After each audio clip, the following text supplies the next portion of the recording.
থেকে বেরিয়ে আসলো। প্রিন্সিপাল স্যারের বিল্ডিংয়ের করিডোর দিয়ে হাঁটছে আর ভাবছে মাহির মনে মনে।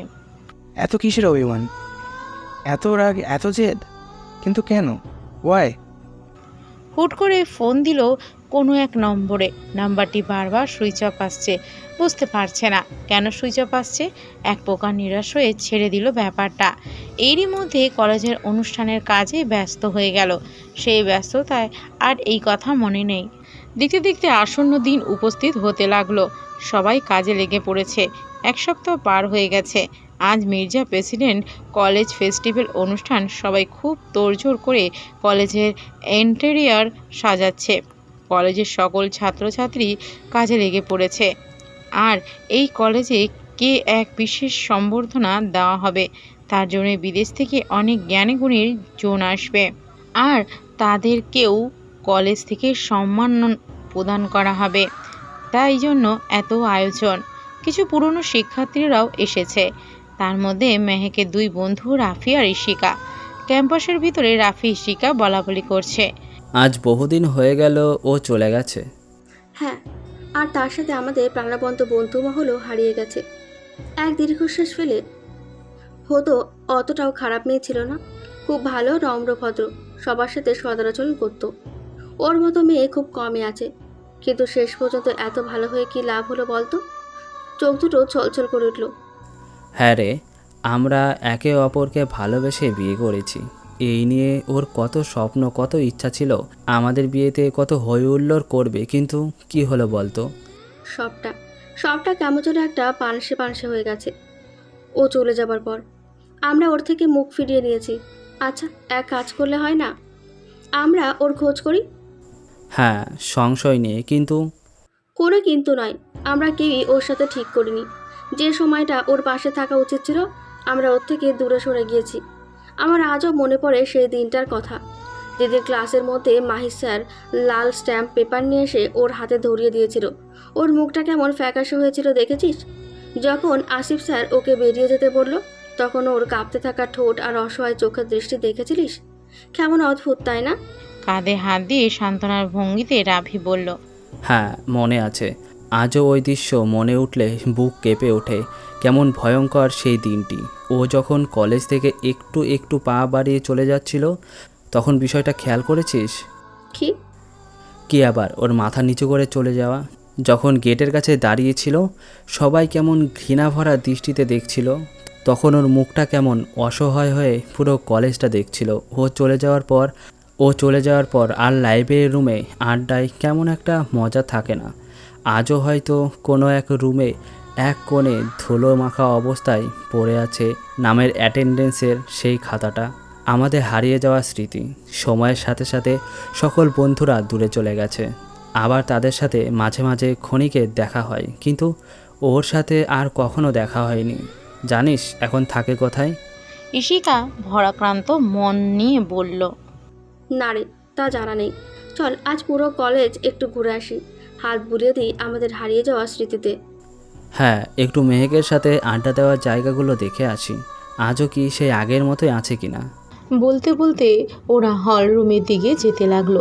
মাহির স্যার ওদের পাশ দিয়ে যাওয়ার পথে ওদের কিছু কথা শুনতে পেলেন।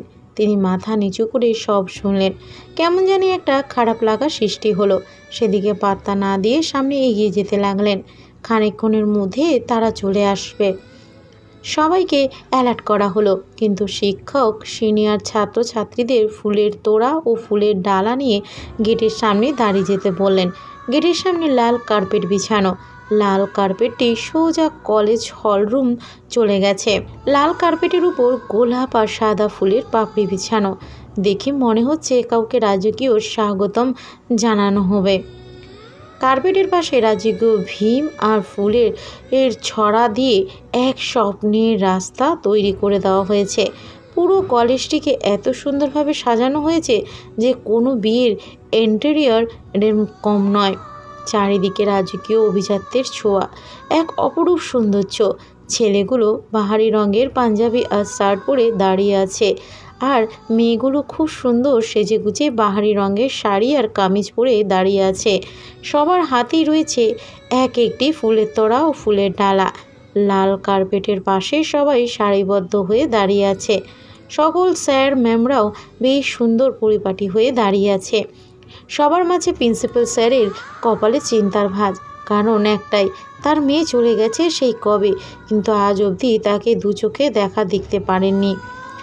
কতগুলো দিন হয়ে গেছে, ইদানিং তার শরীরও খুব একটা সায় দিচ্ছে না। তবুও সব ভুলে সবার সাথে অপেক্ষা করতে লাগলেন আসন্ন অতিথির জন্য। কিছুক্ষণের মধ্যেই কতগুলো বিলাসবহুল গাড়ি এসে হাজির হলো।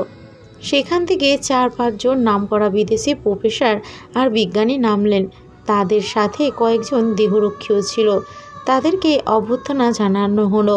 মাহি স্যার তাদের গলায় মালা পরিয়ে দিলেন। তারা সামনে এগিয়ে যেতে লাগলো। ঠিক তখনই চোখে ব্ল্যাক সানগ্লাস আর ব্ল্যাক মাস্ক পরা, পেছনে তার ব্ল্যাক ফর্মাল স্যুট, দেখতে বিত্তশালী ব্যক্তি একটি মেয়ে বিলাসবহুল গাড়ি থেকে নামছে। দুই পাশে দুজন দেহরক্ষী। মেয়েটি গাড়ি থেকে নেমে লাল কার্পেটের সামনে থেমে গেল। সবাইকে অবাক করে দিয়ে মেয়েটি তার পায়ের জুতা খুলে খালি পায়ে লাল কার্পেটের উপরে আস্তে আস্তে পা ফেলে এগিয়ে যাচ্ছে। প্রতিটি পা ফেলায় মেয়েটি কেঁপে উঠল। খালি পায়ে তার ছেঁড়া ফুলগুলো লেগে আসছে।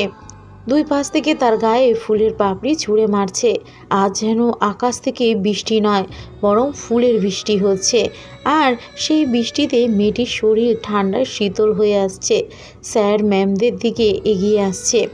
তখন দুই দিক থেকে দুটো ফুলের তোড়া দিল। সে একটু একটু পা ফেলে এগিয়ে গেল। মাহিদ সাফওয়ান শেখ স্যার হাতে ফুলের মালা নিয়ে দাঁড়িয়ে আছেন। যখন তিনি গলায় পরাবার জন্য হাত উঁচু করলেন, ঠিক তখনই সানগ্লাস আর মাস্ক খুলে ফেলে মেয়েটি। সবাই হতভম্ব হয়ে দাঁড়িয়ে রইল। আর তখন আমি তার 2 হাত ধরে মালাটি নিজের গলায় ঢুকিয়ে দিলাম। মাহিদ বলে উঠল, তুমি? আমি বললাম, কেমন আছেন স্যার? একদিন এই কলেজ থেকে আমাকে বহিষ্কার করেছেন। আজ আমি সেই কলেজের গেটে দাঁড়িয়ে আছি। আমার চোখের সামনে হাজারো শিক্ষার্থীরা ফুলের তোড়া নিয়ে দাঁড়িয়ে আছে আমাকে সম্মানের সহিত অভ্যর্থনা জানানোর জন্য। আপনি আমাকে যেমন করে নিচে নামিয়েছিলেন, আমি ঠিক সেরকম করেই আপনাকে নিচে নামাবো। আপনার দম্ভ, আপনার অহংকার সব ধুলোয় মিশিয়ে দেব। Mister Mahid Safwan Sheikh, my dear sir. বাঁকা হাসি দিয়ে ব্ল্যাক সানগ্লাস আমার চোখে দিয়ে সবাইকে উপেক্ষা করে চলে গেলাম। সবাই অবাক হয়ে তাকিয়ে রইল আমার চলে যাওয়ার পানে। সব থেকে বেশি আশ্চর্য মাহিদ স্যার আর আমির মির্জা মানে প্রিন্সিপাল স্যার হয়েছেন। আজ বুঝতে পারলাম এটাই আমার রিভেঞ্জ অফ নেচার। এই জন্যই নিরপরাধের সাথে খারাপ করতে নেই। কথায় আছে না, যাকে পায়ে ঠেলা হয় ঠিক একদিন তার পায়েই পড়তে হয়। ভাবতে ভাবতে হলরুমের দিকে এগিয়ে যাচ্ছি, তখনই হুট করে রাফি আর ইশিকা সামনে এসে দাঁড়ালো। দেখতে নতুন বিবাহিত প্রেমিক যুগল। মনে মনে বাহ, সময়ের সাথে সাথে মানুষ কত তাড়াতাড়ি বদলে যায়, অসাধারণ। ধ্যান ভাঙিয়ে রাফি বলল, তুই আবেগ আপ্লুত হয়ে তুই ফিরে এসেছিস মেহেক? আমি বললাম, ভুল করছেন। আপনি যাকে ভেবেছেন সে আমি নই। আমি মেহেক মির্জা। ভালো করে শুনুন, মেহেক মির্জা। দেখ মেহেক, এখন এসব বলিস না। আমরা জানি ভুল করে ফেলেছি, ক্ষমা করা যায় না আমাদের? সরি টু সি, আপনার মিস্টেক হয়ে গেছে। আমি মেহেক মির্জা। যদি বলতেই তো মেহেক মির্জা বলুন। আর আমি আপনাদের চিনি না, শুধু শুধু ডিস্টার্ব করে কোনো লাভ নেই। এখানে আমি আমন্ত্রিত অতিথি, দয়া করে আমার পথ থেকে সরে দাঁড়ান। বলে উপেক্ষা করে চলে গেলাম। একদিন এরাও আমাকে উপেক্ষা করেছিল, যেদিনটা আমার সব বন্ধুদের প্রয়োজন ছিল। তখন আমি কাউকেই পাইনি। আমার কষ্টগুলো বোঝার মতো কেউ ছিল না। বিপদে আপদেও দুঃসময় নাকি সবার আগে বন্ধুগুলো থাকে, কিন্তু আমি যে কাউকেই পাইনি। আমার বন্ধুগুলো স্বার্থপরের মতো আমাকে ভুলে গিয়েছিল। আজ একটু হলেও বুঝতে পারুক সেদিন আমি কতটা কষ্ট পেয়েছি। রুমে ঢুকে আমার সাথে আসা একজন বিজ্ঞানী ভাঙা গলায় বললেন, কি হয়েছিল এত লেট হলো? নাথিং, আসলে কলেজে রাজকীয়ভাবে সাজানো হয়েছে তাই দেখলাম। ওকে, মুচকি হেসে। খুব একটা বেশি বয়স নয় এই বিজ্ঞানীর। ছেলেটার নাম হ্যামিল্টন, বিদেশি। বয়স খুব বেশি হলে 30 হবে, খুবই মিশুক। একটু হলেও বুঝতে পারা যায় আমাকে ভীষণ পছন্দ করে। বিজ্ঞানী হলে হবে কি, আমি তার কম নই। দেশ সেরা একজন নামকরা প্রফেসর। হার্ভার্ড বিশ্ববিদ্যালয়ে শিক্ষকতা অবস্থায় আছি। নিজেকে অসীম ধৈর্য, একাগ্রতা, দৃঢ় মনোবল, কঠিন পরিশ্রম কখনো না মেনে নেওয়া নিয়ে তৈরি করেছি। তাই জন্যই তো এত বড় একজন নামকরা প্রফেসরের কাতারে নাম লেখাতে পেরেছি। আজ আমার সফলতার জন্যই যে কলেজ থেকে বহিষ্কার করে বের করে দেওয়া হয়েছে, সেই কলেজে আমাকে অভ্যর্থনা জানিয়ে বরণ করে নিয়েছে। কিন্তু খারাপ লাগা তো তখন আসে যখন সেই হাজারো স্মৃতি ভেসে ওঠে চোখের কোণে। তখন আর নিজেকে ধরে রাখা খুবই কষ্টসাধ্য। What happened? এত কি ভাবা হচ্ছে? আই থিঙ্ক সামথিংস নাও। বাকি শব্দ উচ্চারণ করার আগেই বলে উঠলাম, কিছু না, লেটস গো। ওকে। বলেই দুজনে ভেতরে প্রবেশ করলাম। পুরো রুমটা খুব সুন্দর করে সাজানো হয়েছে। সামনে থেকে শুরু করে সেই পেছন অবধি চেয়ার দেয়া, সামনে 2 সারি করে লাল রঙের সোফা দেয়া, পাশে ছোট ছোট টেবিলের উপর কিছু বাহারি রঙের ফুলের তোড়া দিয়ে সাজানো, যেখানে শুধু অতিথিদের বসার জায়গা। আমরা দুজনে সেখানে গিয়ে পাশাপাশি বসলাম। সামনের পুরো স্টেজ অনেক সুন্দর করে সাজানো হয়েছে, একদম মন কেড়ে নেওয়ার মতো। কিছুক্ষণের মধ্যেই অনুষ্ঠান শুরু হয়ে গেল, কিন্তু ছাত্রছাত্রীরা নাচলো, গান গাইলো, আবার কিছু কিছু শিক্ষার্থীরা জ্ঞানীগুণী মানুষদের নিয়ে বক্তব্য রাখলো। এরপরই সকল অতিথিদের উপহার সামগ্রী দেয়া হলো। এক একজনকে গোল্ড মেডেল দেয়া হলো। আমার নাম ডাকাতে আমিও গেলাম। স্টেজে স্বয়ং প্রিন্সিপাল স্যার ও তার পাশে মাহিদ স্যার দাঁড়িয়ে আছেন, আর অল্প কিছু স্যার। আমাকেও সবার মতো উপহার এবং গোল্ড মেডেল দেয়া হলো। চলে যাব তখন কিছু শিক্ষার্থী চেঁচিয়ে বলতে লাগলো, কিছু সাকসেস মোটিভেশন স্পিচ শুনতে চায়। কি আর করা, সবাইকে বলতে হলো। সফলতার সূত্র ধৈর্য, একাগ্রতা, দৃঢ় মনোবল, কঠিন পরিশ্রম, কখনো হাল না ছাড়া। আজকে থেকে 5 বছর পর আপনি কোথায় যাবেন তা নির্ভর করবে এখন আপনি কী ধরনের বই পড়ছেন, কোন ধরনের মানুষের সাথে মেলামেশা করছেন সেটার উপর। এডিসন বলেন, সাফল্য হলো 95% কঠোর পরিশ্রম আর 5% অনুপ্রেরণার ফল। যে ব্যক্তি পড়তে পারে কিন্তু পড়ে না, আর যে ব্যক্তি পড়তে পারে না, দুই সমান। ফার্স্ট ইমপ্রেশন খুবই গুরুত্বপূর্ণ, কারণ কোনো কথা বলার আগেই একজনের সাথে সাক্ষাৎ হওয়ার 3 থেকে 5 সেকেন্ডের মধ্যেই তার সম্পর্কে একটা ধারণা হয়েই যায়। We never get a second chance to make the first impression. আপনি কি অর্জন করেছেন সাফল্য মাপার মানদণ্ড সেটা নয়, বরং আপনি পড়ে যাওয়ার পর কতবার ঘুরে দাঁড়িয়েছেন সেটা। পরাজয়ের ভয় পরাজয়ের চেয়েও খারাপ। একটা পরাজয় আরও পরাজয়ের জন্ম দেয়, কারণ প্রত্যেকটা পরাজয়ের সাথে ব্যক্তি তার আত্মমূল্য হারিয়ে, যেটা পরবর্তী পরাজয়ের কারণ। পরাজিতরা কখনো কোনো কিছুর ঘটার অপেক্ষায় থাকে, তারা কখনোই কোনো কিছু ঘটাতে পারে না। যে সব কিছু তৈরি পাওয়ার জন্য তৈরি, সে জীবনে কিচ্ছু করতে পারে না। সফল ও ব্যর্থ উভয়ের দিনই 24 ঘন্টায়। নো মানে একেবারে না নয়, নো মানে নেক্সট অপরচুনিটি। বাহ্যিক সাফল্য আচরণের উপর নির্ভর করে। যদি আপনি নিজেকে চরিত্রবান, সাহসী, সৎ বলে বিশ্বাস করেন, তাহলে এগুলো আপনার আচরণে প্রতিফলিত হবে। জয়ী হতে হলে কী কী করতে হবে, বিজয়ীরা সেটার উপর গুরুত্ব দেয়, আর বিজিতরা যা যা পারে সেটার উপর গুরুত্ব দেয়। আপনি সবসময় যা করে এসেছেন, এখনও যদি সেটাই করেন, তাহলে সব সময় যা পেয়েছেন এখনও তাই পাবেন। সম্পর্ক তৈরি করা একটা প্রক্রিয়া, কোনো ঘটনা না। আপনার ইচ্ছা শক্তি আপনার ভাগ্যকে নিয়ন্ত্রণ করবে। আমি আমার বক্তব্য শেষ করে আবার বসার জায়গায় বসে পড়লাম। একটা বিষয় অদ্ভুত লাগলো, বাবা শুধু নিষ্পলক চেয়ে আছে। কেন খারাপ লাগলো? বাবা তো শুধু শুধু আমাকে এতটা কষ্ট না দিলেও পারত। সেদিন মাহিদ স্যার এমন না করলেও পারত। বাবা যে ওই দিন খুব আমার উপর রেগেছিলেন, তার আগের রাতে অনেক বাজে ব্যবহার করেছিলাম। এমনিতেই তিনি আমাকে নিয়ে অনেক চিন্তার মধ্যে ছিলেন, যার জন্য তিনি না খেয়াল করেই ওইরকম একটা সিদ্ধান্ত নিয়ে নিলেন। একটাবার দেখলেনও না, কলেজে এরকম ছোট ভুলে বহিষ্কার দেয়া যায় না। কিন্তু না দেখেও কি হুট করে একটা প্রফেসরের কথায় এত বড় সিদ্ধান্ত নেওয়া যায়? ব্যাপারটা কেমন জানি লাগলো, কিন্তু বিনা দোষে শাস্তি তো আমি পেয়েছি, তাহলে এত সহজে ছেড়ে দিব না, কখনোই না। পুরো অনুষ্ঠান শেষ হতেই সন্ধ্যা হয়ে গেল, সবাই চলে যাচ্ছে। আমিও আমার মতো চলে যাওয়ার জন্য বেরিয়ে আসলাম হলরুম থেকে। যে রাস্তা দিয়ে একদিন অসহায়ের মতো বেরিয়ে গিয়েছিলাম, সেখানে দাঁড়িয়ে দাঁড়িয়ে ফোন টিপছি। হঠাৎ পেছন থেকে বাবার গলা শুনতে পেলাম, তুই আসবি, আমাকে বললি না? তোমাদের সকল ইচ্ছাই তো বাবা। বলে ওঠার সময় হয়নি, আর বললে এত বড় সারপ্রাইজ এই কলেজ পেত? তার চিলের হাসি দিয়ে বললাম, বাড়ি যাবি না? যাব, এই তো। আমি যাই, কিছু কাজ আছে, তুই বরং। আর কিছু বলার আগেই মাহিদ স্যার এসে হাজির হলেন। তা দেখে বাবা সেখান থেকে চলে গেলেন। তুমি তখন সবার সামনে আমাকে কি বললে? তুমি জানো না আমি তোমার শিক্ষক হই? গুরুজনদের এতটুকু সম্মানবোধ নেই তোমার মধ্যে? আর প্রিন্সিপাল স্যারের সাথে এত কি কথা বলছিলে? যাই বলি না কেন, আপনার জানার দরকার নেই। আপনিও একজন প্রফেসর আর আমিও একজন প্রফেসর। আজকে আপনাদের অতিথি, একটু ভেবেচিন্তে কথা বলবেন। অতীত আমি গায়ে মাখি না। ধন্যবাদ, পরে দেখা হবে। আস্তে আস্তে আপনার ঋণ শোধ করে দেব। কিসের ঋণ? যখন শোধ করব তখনই দেখতে পারবেন। My dear Mahid Safwan Sheikh sir. চলি বলেই চলে গেলাম। এদিকে স্যার মাথা মুন্ডু কিছুই বুঝতে পারছে না। বাড়িতে ফিরে সদর দরজায় এসে থমকে গেলাম। আমার চোখের সামনে, ঠিক সামনের সোফায় বসে আছে একজন পুরুষ, যাকে আমার খুব চেনা। তার কথা ভাবলেই খালি খারাপ লাগে। আমি একটা মানুষ, আমারও খালি রোবটের মতো পড়াশোনা ভালো লাগে না। আমিও কাউকে পছন্দ করতাম, বলতে গেলে এক প্রকার ভালোই বাসতাম।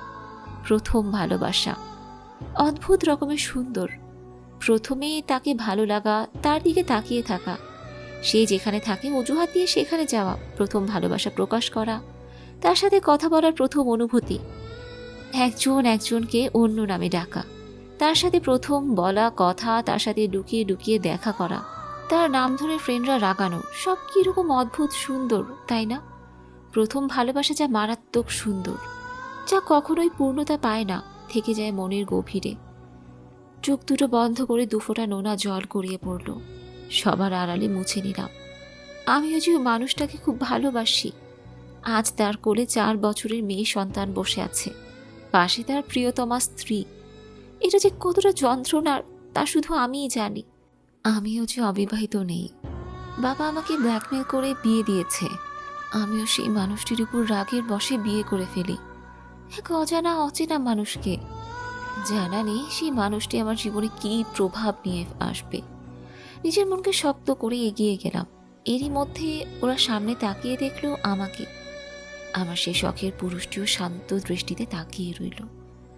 দুজনের ধ্যান ভাঙিয়ে পাশে একজন মহিলা বলে উঠল, কিরে, তোর আসার সময় হয়েছে?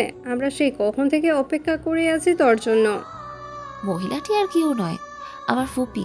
আমার শখের পুরুষটি তার ছেলে, আমার ফুপাতো ভাই আশিক ইকবাল। খুব ভালোবাসতাম তাকে। আমি যেদিন বহিষ্কার হয়েছিলাম ঠিক তার 2 দিন আগে আমার ভালোবাসার মানুষটি অন্য একজনকে বিয়ে করে। বিয়েটা তাদের 2 পরিবারের সম্বন্ধ করে হয়েছিল। আমার ঘাড়ে বিয়ের সকল দায়িত্ব দিয়েছিল। হাজারো কষ্ট বুকে চাপা দিয়ে দিব্যি সকল কাজ করেছিলাম। মেয়ের ছবি দেখালো, দেখে বললাম মাশাআল্লাহ। বিয়ের শেরওয়ানি কিনতে গেল, ছবিতে দেখালো, বলল কোন কালারটা নিব, সেটাও আমার পছন্দের নিল। আমি আমার ভালোবাসার মানুষকে আমার চোখের সামনে কবুল বলতে দেখলাম। বিয়ের পরের দিন সকালে ভেজা চুলে দেখলাম, সুখের সংসারও দেখলাম, কনসিভ অবস্থায় তার বউকেও দেখলাম, এতদিন পর তার মেয়েকেও দেখলাম। এত কিছুর পরও আমি বেঁচে আছি। আচমকা ফুপু বলে উঠল, হ্যাঁ রে মা, তোর কি হয়েছে? তুই ঠিক আছিস তো? আমি মুচকি হাসি দিয়ে মনে মনে বললাম, আমি এখনো বেঁচে আছি। বললাম, না ফুপি, কিছু না। আসলে ভাবছিলাম এতদিনে তুমি কেমন একটা একটু ভাবনার ভান ধরে সুন্দরী হয়ে যাচ্ছ।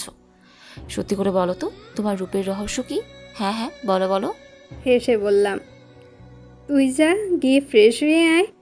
এতদিনে আম্মাটা এসেছে, এত কাজ তোর।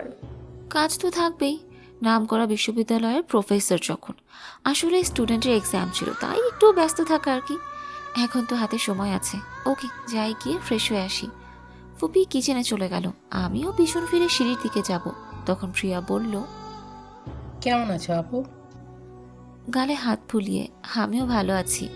তুমি ভালো আছো তো? ভালো আছি। তোমার ভাতিজিকে দেখবে না? এদিকে আসো তো মাম্মা, আসো মেঘা মামনি। এক মুহূর্তের জন্য থমকে গেলাম। শেষ পর্যন্ত আমার পছন্দের নামটাও রেখে দিল। আমি প্রিয়াকে বললাম, আমি পরে এসে কথা বলছি। এই মুহূর্তে ইউনিভার্সিটি থেকে কল এসেছে। বলেই চলে আসলাম নিজের রুমে। কেন জানি ভিতরটা দমড়ে মুচড়ে যাচ্ছে, খুব কষ্ট হচ্ছে। এর মধ্যে হুট করে একটা আননোন নাম্বার থেকে ফোন আসে। হ্যালো, কে বলছেন? উল্টো পাশ থেকে, কেমন আছেন ম্যাডাম? আমি আপনার খুব কাছের মানুষ। কে আপনি? আমি আপনার স্বামী। আপনাকে আমার ফোন নাম্বার কে দিয়েছে? কে আবার? আমার শ্বশুর আব্বা। কি বাবার লোক পেরো না? কেন, শুনলাম বিদেশ থেকে এসেছেন। সেই বিয়ে করে যে চলে গেলেন, স্বামীকে কি ভুলে গেছেন? দেখুন, আমি বাধ্য হয়ে বিয়ে করেছি, তাই বলে যে সব মানতে হবে এমনটাও নয়।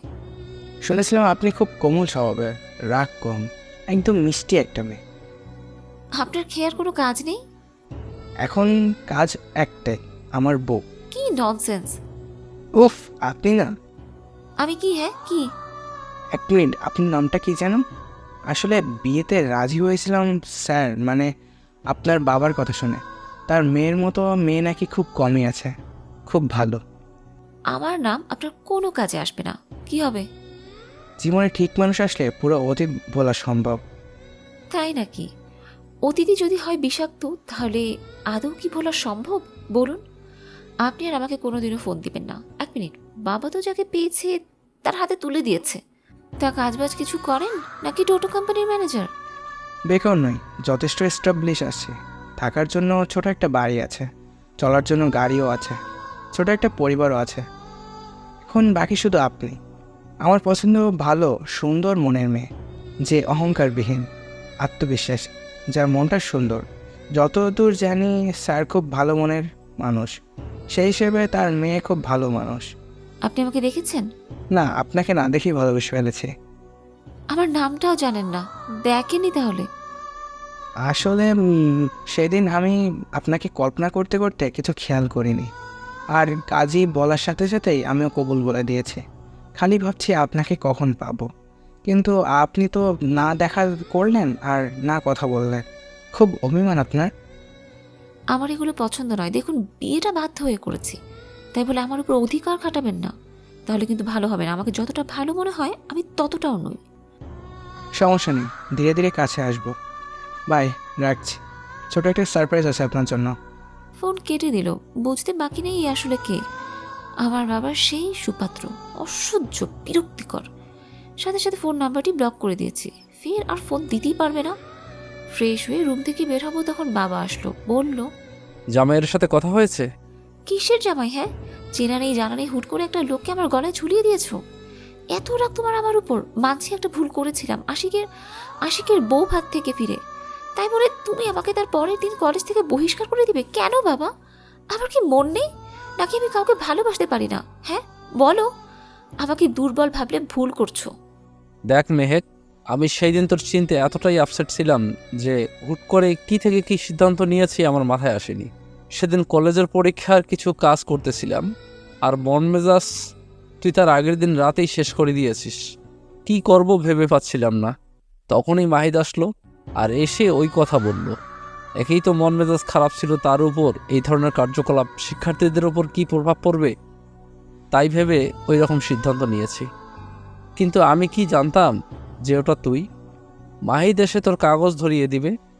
আমি ওকে বিশ্বাস করি, এই কথা সত্যি ভেবেই আমি ওই রকম সিদ্ধান্ত নিয়েছি। যদি পারিস আমাকে ক্ষমা করে দিস মা। মাথায় হাত বুলিয়ে। আমি তোর বাবা, আমি কখনো তোর খারাপ চাই না। বাবা, একটা কথা কি জানো? আমরা আমাদের কাছের মানুষের কখনো কোনো অতিরিক্ত ভালো চেয়ে ফেলি, আর সেটাই হয় জীবনের কাল।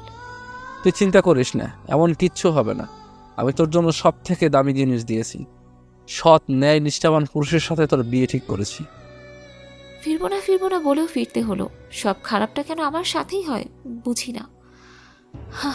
দীর্ঘশ্বাস ফেলে, বিয়েটা তো দিয়ে দিলে, ছেলেটা করে কি? খুব ভালো ছেলে, আমার খুব পছন্দের, আর ও আমার খুব বিশ্বস্ত। ওকে আমি খুব পছন্দ করি। ও এক সময় আমার ছাত্র ছিল, খুব ভালো পড়াশোনায়। আর ওর মতো ছেলে হয় না, দেখবি ও তোর জীবনটাকে একদম পাল্টে দেবে। ও তোর মা ডাকছে, যাই এখন। জামের কথা একটু ভাব। বলে চলে গেল বাবা। আরুষি আর অয়ন আসলো 5 বছরে। কতটা বলতে গেছে ওরা। সত্যি অয়ন এখন সম্পূর্ণ একজন যুবকে পরিণত হয়েছে। এসেই দুজনে জড়িয়ে ধরলো। আর তুমি আমাদের ছেড়ে কোথাও যাবে না। তুমি কি আমাদের ভুলে গেছো? আমাদের কথা তোমার মনে পড়ে না? আমি ফিরে এসেছি তো, আর কোথাও যাব না। তোমার তো বিয়ে হয়ে গেছে। বিয়ে হয়ে গেছে বলে কি আমি কি সেজন্য বদলে গেছি নাকি? একটুও নয়। আমাকে এত সহজে বদলানো যাবে না, বুঝেছিস?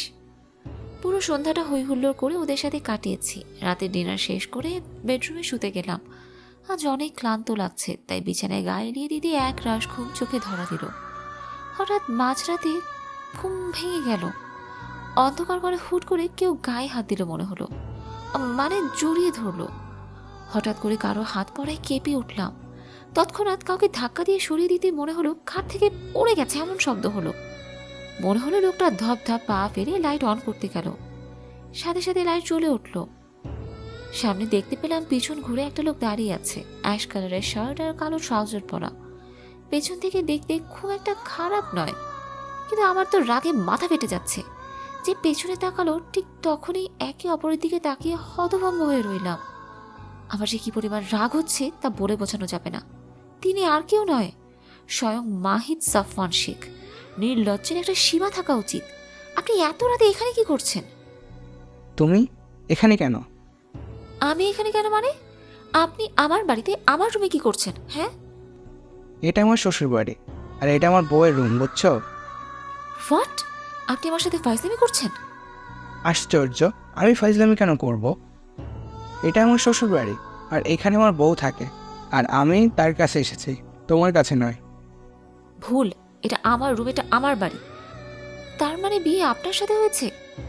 আপনার মতো মানুষের সাথে আমার বিয়ে হলো কি করে? হায় আল্লাহ, মাথায় হাত দিয়ে। ওহ, কেন? আমি কেন দেখলাম না? কে তাড়াহুড়ো করে বিয়ে করাটা ঠিক হয়নি। কি আশ্চর্য হয়ে, তার মানে তুমি প্রিন্সিপাল স্যারের মেয়ে? হ্যাঁ, আপনি বোধহয় ভালো করে আমার নামটাও শুনেননি। আমার নাম মেহেক মির্জা, মির্জা নাম। আমির মির্জার মেয়ে আমি। এটা কিভাবে হতে পারে? বাবা তো একবারও বলেনি আমাকে তার মেয়ে তুমি। কে বাবা? আমার শ্বশুর। যার মেয়েদের প্রতি এত অ্যালার্জি তার সাথে বিয়েই করা উচিত নয়, তাই না স্যার? ও, সেদিন তো খেয়ালই ছিল না যে কাজী বরের নামের জায়গায় মাহিদ সাফওয়ান শেখ বলেছিল। কেন যে তখন মাথায় আসলো না? সে আপনিই হতে পারেন। বাবাকেও এত বেশি বিশ্বাস করেছিলাম, আর শেষ পর্যন্ত কি করলো? চিৎকার করে খুব রাগ হচ্ছে, রাগে গা জ্বলছে। শেষ পর্যন্ত উপায় না পেয়ে বাবাকে ডাকলাম। বাবা আমার রুমে এসে হাজির হলো। কি হলো, মাঝরাতে চিৎকার করছিস কেন? সবাই ঘুমিয়ে আছে। পাশে তাকিয়ে দেখলো মাহিদ 2 হাত বুকে গুজে দাঁড়িয়ে আছে আর রাগে কটমট করছে। এ কি, মাহিদ এখনো ঘুমাওনি? কিভাবে ঘুমাবো? আপনার মেয়ে তো চিল্লিয়ে রুম মাথায় তুলেছে। আমি আশ্চর্য হয়ে কি বাবার দিকে তাকিয়ে, তুমি জানতে না এই লোকটা আমার জীবন ছাড়খাড় করে দিয়েছে, তারপর ওই লোকটার সাথে আবার বিয়ে দিলে? কিন্তু কেন বাবা? আমি তোমার মেয়ে বাবা, তুমি জানতে ওই লোকটা আমার সাথে কি করেছে? তারপরও দোস্ত নয় আমার, আমি রাগের মাথায় তোর নাম না দেখেই বহিষ্কার করেছি। তুই আমাকে ক্ষমা করে দিস। ও খারাপ ছেলে নয়, দেখবি তোর জীবনটাকে ও সুখে ভরিয়ে দিবে। আমি ওকে অনেক আগের থেকেই চিনি। বাবা, তারপরও তুমি একে আমার জীবনে থাকতে দিবে? তুমি কিন্তু এটা ঠিক করছো না। জোর করে অনেক কিছুই হয়, কিন্তু সেটা দীর্ঘস্থায়ী হয় না। তোমার বলা শেষ হয়েছে? যাও গিয়ে ঘুমাও। বিয়েটাও হয়েছে, আর সেদিন আমার এতটা সিরিয়াসলি নেওয়া উচিত হয়নি। কি করব, আমাকে মাঝে মাঝে মেয়েরা খুব বিরক্ত করে। জানি না কোথা থেকে আমার নাম্বার পাই। বেশিরভাগ ছাত্রীরা গায়ে পড়া। সেদিন একটা গায়ে এসে পড়েছিল, মেজাজ খুব খারাপ হয়েছিল। তাই যখন করিডোর দিয়ে যাব তখন তুমি তাড়াহুড়ো করে আমার গায়ে পড়ে যাও। তাতে অনেক বেশি রেগে গিয়েছিলাম। আমার কাছে বিষয়টি মাত্রাতিরিক্ত মনে হয়েছিল, তাই জন্য প্রিন্সিপাল স্যারের কাছে যাই আর এর একটা বিহিত করতে। আর সেদিন সব কিছু বুঝে ওঠার আগেই সব ঘটে গেল। ও তাই নাকি? এখন সেদিনের জন্য ভালো মানুষের সাফাই দেওয়া হচ্ছে? মেহেক, তুমি কিন্তু বেশি করছো। তুমি আমাকে চেনো না আমি কি জিনিস? মেহেক, বিয়েটা মেনে নাও, নইলে কিন্তু। নইলে কি? হ্যাঁ, আমি আপনার মেয়ে নই আমির মির্জা। আপনার মেয়েকে আপনি নিজ হাতে মেরে ফেলেছেন। কিভাবে বুঝতে পারলেন ওটা তোমার মেয়ে? তোমাদের ভুলের শাস্তি আমাকে পেতে হয়েছে। ছেড়ে দিই কিভাবে বলো? মেহেক, বাবার সাথে কীভাবে কথা বলতে ভুলে গেছো? উনি তোমার বাবা হয়। উনি কতটা কষ্ট পেয়েছেন বুঝতে পারছো? তাই নাকি? কষ্ট? আমি কষ্ট পাইনি। আপনি কিভাবে ভাবলেন আমি আপনাকে স্বামী হিসেবে মেনে নেব? একটু বেশি আশা করে ফেলেছেন না? আর এই যে মিস্টার মাহিদ সাফওয়ান শেখ, খুব বিয়ের শখ তাই না? মিটিয়ে দিই এবার। বউ লাগবে তাই না? হ্যাঁ, বউ দেবো, বউ। মেহেক, লিমিট ক্রস করছো কিন্তু। ছেড়ে দাও মাহিদ, ওর মাথা খারাপ হয়ে গেছে। ও জানে না তুমি আমার উপযুক্ত জামাই। আজ না হলেও ঠিক একদিন বুঝবে। আর মেহেক, বিয়ে তোমাকে মানতে হবে। যদি না মানো, আমাকে আর কখনো বাবা বলবে না। আমার মৃত্যুর সময়ও যেন তোমার মুখটা দেখতে না হয়। যখন এই কথা বলল বুকটা ফেটে যাচ্ছিল। বাবা আমাকে বুঝতেই পারলো না। আফসোস, কেউ কোনো দিনও আমাকে বুঝতেই পারেনি, খুব কষ্ট হচ্ছে। ঠিক আছে, বিয়েটা মেনে নিলাম, কিন্তু মাহিদ সাফওয়ান শেখকে আমাকে কোনো দিনও পাবে না। আমার জীবন থেকে হারিয়ে যাওয়া সব কিছু ফিরিয়ে দিতে হবে। মেহেক, আমার কথা শোনো। আমি কিচ্ছু শুনতে চাই না। ওনার সামনে হাত পেতে বললাম, আমার স্বপ্নকে ফিরিয়ে দিন, ফিরিয়ে দিন আমার জীবন থেকে কেড়ে নেওয়া সেই মুহূর্তগুলো, ফিরিয়ে দিন আমার জীবনের সেই স্বপ্ন, ফিরিয়ে দিন আমার জীবন থেকে কেড়ে নেওয়া 5টি বছর, যে দিনগুলোতে আমি অসহ্য যন্ত্রণা সহ্য করেছি। প্রতিটা রাত কেটেছে স্বপ্ন ভাঙার যন্ত্রণায়। ফিরিয়ে দিন আমার সেই সম্মান, ফিরিয়ে দিন আমার বন্ধুগুলোকে যাদের চোখে আমার জন্য একরাশ বিরক্তি ছিল। ফিরিয়ে দিন আমার কলেজ জীবনের সেই মুহূর্তগুলো যা আপনি শেষ করে দিয়েছেন। আমি তো সেই দিনই মরে গিয়েছি, যেদিন পুরো কলেজ আমাকে ঘৃণা ভরা দৃষ্টিতে দেখছিল। তোমরা কি জানতে? বাবা, তুমি কি জানতে? অবাক হয়ে তাকিয়ে রইল বাবা আর মাহিদ। দুজনের মাথা আজ নিচু হয়ে গেল। মাহিদের যেন আজ সকল দম্ভ অহংকার ভেঙে চুরমার হয়ে গেল। নিজেকে অপরাধী মনে হচ্ছিল। আবার বলতে লাগলাম, আমার সব স্বপ্ন ভেঙে দিয়ে শান্তিতে থাকবে সেটা তো হতে দিব না। আই এম সো সরি, সব শেষ করে দিব। মাহিদ স্যার সামনে গিয়ে শান্ত ভয়ঙ্কর দৃষ্টি রেখে বললাম, তুই কিভাবে ভাবলি তোর সাথে আমি সংসার করব, তোর বাচ্চাও পয়দা করব? যে আমার জীবনটাকে শেষ করে দিয়েছে তাকে এত সহজে ছেড়ে দিব? কখনো না। আমির মির্জা মেয়ের চরম উদ্ধত্ত দেখে চলে গেল। যাদের বিষয় তারা সামলিয়ে এক হোক। মাহিদের উপর সম্পূর্ণ বিশ্বাস আছে, সে সব কিছু সামলে নেবে। ঠিক করে কথা বলো। আমার রাগ হচ্ছে, কি ভুলটাই না হয়ে গেল। আপনার সাথে আমায় এক রুমে থাকতে হবে, উফ, আর এক বিছানায়? না না না, কখনো না। এই যে, ভালো করে শুনে রাখুন, আমি আপনাকে স্বামী হিসেবে মানি না। আপনি আমাকে ছুবেন না, ব্যাস। আমি আপনাকে চাই না, আর আমার নাম উচ্চারণও করবেন না। মেহেক, আমার কথা শোনো প্লিজ। আমার ভুল হয়েছিল, আমি জানতাম না যে ওটা তুমি যে প্রিন্সিপাল স্যারের মেয়ে তা আমি জানতাম না। বিশ্বাস করো, আমি যদি জানতাম তাহলে অমন করাও আমি কিছু মনে করতাম না। তুমি চাইলে আমার সাথে যা ইচ্ছে তাই করতে পারো, আমি কিছু বলবো না। প্লিজ এমন করো না। রেগে খুব শখ দেখতে পাচ্ছি। আমাকে কি জানি বলেছিলি? প্রস্টিটিউট, তাই না? আমি মানি না এই সম্পর্ক। যে আমার জীবনটাকে শেষ করে দিয়েছে, যার জন্য এত অপমান লাঞ্ছনা সহ্য করতে হলো, সে আমাকে ছোবে না। ধাক্কা দিয়ে সরিয়ে রুম থেকে ব্যালকনিতে চলে গেলাম। পিছনে একরাশ বিরক্তি আর অভিমান নিয়ে দাঁড়িয়ে রইল মাহিদ। পুরো রাতটা ব্যালকনির দোলনায় কাটালাম। এমন মানুষের সাথে রাত কাটানোর ইচ্ছেটা আমার একদম নেই। পুরো রাতটা একটা ধোঁয়াশার মতো কেটে গেল। সকালে ঘুম থেকে উঠতে দেরি হলো। সকাল 9টায় ব্রেকফাস্ট টেবিলের সামনে এসে দেখি বাড়ির সবাই ব্রেকফাস্ট করছে, আর আমাদের বাড়ির মহান জামাই সে মাথা নিচু করে বসে আছে। মনে হয় কাল রাতের কথা খুব গায়ে লেগেছে। ভালো হয়েছে, ফের আবার আমার জীবনে ঢোকার সাহসও পাবে না। দেখে মনে হয় ভাজা মাছটা উল্টে খেতে পারে না। মেয়েতে এত অ্যালার্জি, সে আবার বউকে না দেখি পাগল। সে ঘুরে বাড়ি পাশে চোখ যেতে আশিকের চোখে চোখ পড়ে গেল। ওখানে দাঁড়িয়ে কি করছো? ব্রেকফাস্ট করবে না? হ্যাঁ করবো, আসছি বলে বাবার পাশে গিয়ে বসলাম। সেও এক মনে ব্রেকফাস্ট করছে। মা এসে আমাকে ব্রেকফাস্ট দিয়ে গেল। পাশ থেকে মেজো কাকি বলল, মেহেক, হ্যাঁ বলো। জামাইকে কেমন দেখলি? কি বলবো বলো, তোমাদের জামাই তো একদম সেরার সেরা, অসাধারণ। সবাই মুচকি হেসে দিল। আমি জাস্ট দেখে যাচ্ছি। ওনাদের কপালে কিভাবেই না পড়ল। আহারে বেচারা, চোখে চোখ পড়তেই চোখ নামিয়ে নিল। আমার বোনটি মানে আরুষি বলল, আপু, দুলাভাই কিন্তু আমাদের সবার মন মতো হয়েছে। তাই তোর পছন্দ হয়েছে? আমার তো 1 নম্বরে। তাহলে বিয়েটা বরং তুই করতে পারতি। বাবা আমার দিকে তাকিয়ে রইল। আর বেচারা মাহিদ স্যার, তার মধ্যে কেউ একজন বাড়ির সদর দরজায় প্রবেশ করলো। পেছন ফিরে তাকাতেই দেখলাম হ্যামিল্টন এসেছে। আমাকে দেখে সেখানে এসে আমার পাশের খালি চেয়ারটায় বসলো। বাবা বলল, ও বাবা আমার বন্ধু বলি ওর হাতটা ধরলাম। অ্যাকচুয়ালি স্যার, আমরা বেস্ট ফ্রেন্ড। অন্যদিকে চোখ পড়তেই দেখতে পেল মাহিদ স্যারকে। আরে মাহিদ স্যার এখানে? সবাই জামাই বলতে যাবে তার আগেই বললাম, আমাদের বাড়ির বিশেষ অতিথি ডিয়ার নীরব দর্শকের ন্যায় দাঁড়িয়ে রইল। মাহিদ স্যার আমারও খুব হাসি পাচ্ছিল। অনেক কষ্ট চেপে রাখলাম। মাহিদ স্যারের বিষয়টা কেমন জানি খারাপ লাগলো। ভেতরে ভেতরে অনুতপ্ত হলো। হয়তো সেই দিন অমন ভুল না করলে হতো। আজ যেন তার বুক ফাটে তবুও মুখ ফোটে না, এমন অবস্থার মধ্যে পড়েছেন। বুঝতে পারেনি এমন করে সব কিছু উল্টে পাল্টে যাবে। কিন্তু মেহেকের বাবা একটা বারও বলেনি যে সেই মেয়ের সাথে বিয়ে হয়েছে। মাহিত রাগী চোখে তাকিয়ে আছে। বুঝে ওঠার আগেই মাহিদ রাগী চোখে তাকিয়ে আছে। বুঝে ওঠার আগেই মাহিদ খাবার ছেড়ে উঠে গেল। কেন জানি ভিতরটা পুড়ে যাচ্ছে। কতগুলো বছর অপেক্ষার পর পেল কাছের মানুষটাকে, কিন্তু শেষ পর্যন্ত নিজের হাতেই সব ধ্বংস করে দিয়েছে। নিজেকে লজ্জিত মনে হচ্ছে। সবাই দেখলো কিন্তু কেউ কিছু বলল না। সবাই একটু হলেও বুঝতে পারছে ওদের মধ্যে মনোমালিন্য হয়েছে। মেহেক চলে যাওয়ায় আশিক নড়ে চড়ে বসলো। আশিক কেমন একটা উসকুস করছে। বারবার চোখ মেহেকের দিকে যায়।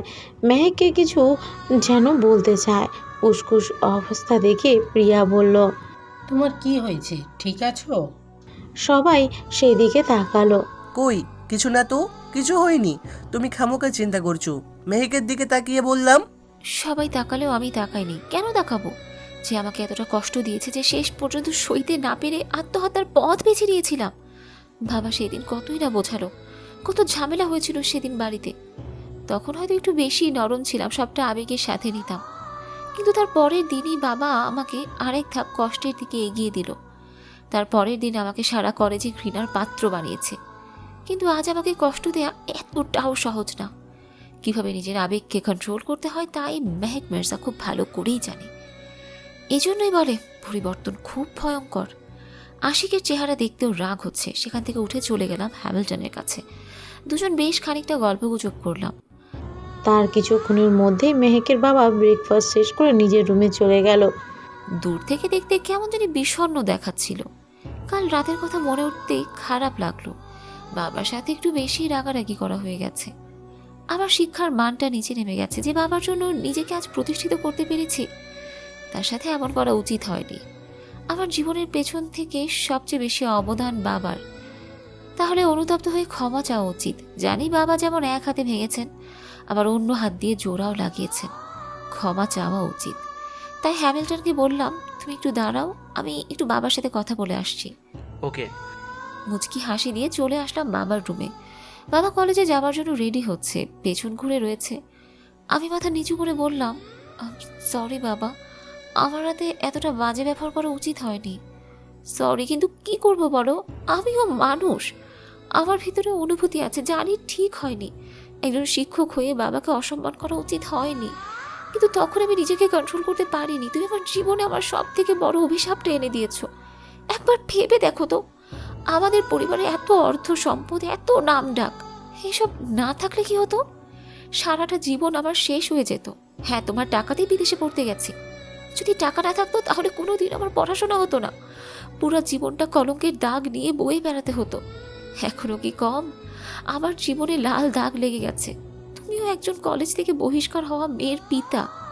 তোমার টাকা, সেই ক্ষমতা না থাকলে কোনো দিনও আর আমাকে পড়াতে পারতে না। আর যার সাথে বিয়ে দিয়েছো, সে তোমার কাছে ভালো এবং তোমার তোমার প্রিয় ছাত্র হতে পারে, কিন্তু আমার কাছে নয়। আমার কাছে সে অভিশপ্ত, যে অভিশাপ আমার গোটা জীবনে লাল কালির দাগ লাগিয়ে দিয়েছে।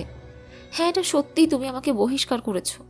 আবার তুমি আমাকে বিদেশে নামকরা বিশ্ববিদ্যালয়ে পড়িয়েছো, যার জন্য আমি এখন মাথা উঁচু করে বাঁচতে পারি। তুমিই সব কিছুতে আমার পাশে ছিলে।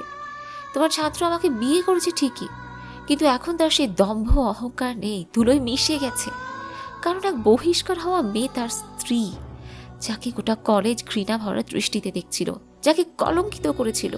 জানি, কিন্তু কিছু ঘটে গেলে যে সেটা বদলানো যায় না মা। আমি জানি আমার যে কিছু করার নেই। আমি মাহিতকে একজন ভালো ছেলে রূপে দেখেছি।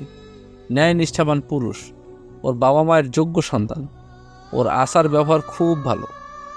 আমি ওকে সেই ছোট থেকে পড়িয়ে আসছি, তাই চিনি। আমার মনে হয় না যে ও তোকে খারাপ রাখবে। বাবার উপর রাগ করিস না মা। বিয়ে তো দিয়েছি, বাকিটা তোদের বিষয়। তবে তোর বাবাকে একটু ভালো থাকতে দিস মা। বলেই বাবার চোখ থেকে দুফোঁটা অশ্রু গড়িয়ে পড়ল। এতক্ষণ সবটা দরজার সামনে এসে দাঁড়িয়ে দেখছিল মাহিত। মাহিত জানে না সে তার কাছের মানুষটার কি চরম ক্ষতি করেছে। আর যাই হোক, মাহিত খুব একটা খারাপ মানুষ নয়। হতে পারে রাগী, যখন তখন পানিশমেন্ট দেয় ছাত্রছাত্রীদের, তাই জন্য জঘন্য রকমের খারাপ নয়। মাহিদের চোখে মেহেকের ছোট্টবেলার একটি ছবি ভেসে উঠল। কোচিং শেষ করে বিকেলবেলা ক্লান্ত হয়ে বাড়ি ফিরছিল। গায়ের রং তখন একটু চাপা ছিল। সারাদিন প্রাইভেট কোচিংয়ে দৌড়াদৌড়ি করে মেয়েটার গায়ের রং রোদে পড়া আর রাত জেগে পড়াশুনো করার ফলে মেয়েটার মুখে ব্রণে দাগ। এখন তাকে না চেনাই স্বাভাবিক। ভাবতে পারিনি এইভাবে সবটা শেষ হয়ে যাবে। শান্ত দৃষ্টিতে তাকিয়ে আছে। এতক্ষণ দাঁড়িয়ে দাঁড়িয়ে বাবা মেয়ের মান অভিমানের গল্প দেখছিল।